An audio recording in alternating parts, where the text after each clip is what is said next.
21শে জুলাই মমতা বন্দ্যোপাধ্যায়ের চুরি করা একটি রাজনৈতিক প্রোগ্রাম।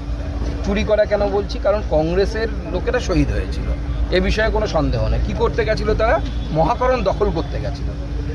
বিজেপি যদি এখন করতে যায়, এই তৃণমূল কংগ্রেসই বলবে যে বিজেপি সন্ত্রাসের রাজনীতি করছে, আতঙ্কের রাজনীতি করছে, গুন্ডামি করছে।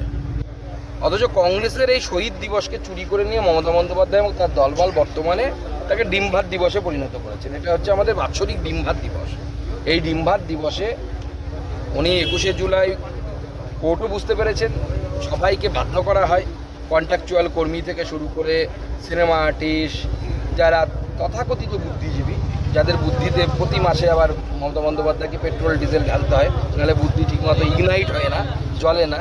তো সেরকম প্রত্যেককে ডেকে এনে এবং তার সাথে ওই ছাত্রনেতা, যে ছাত্রনেতারা কসবার মতো কাণ্ড ঘটায় এবং ভিডিও করে রাখে, এই সমস্ত লোকের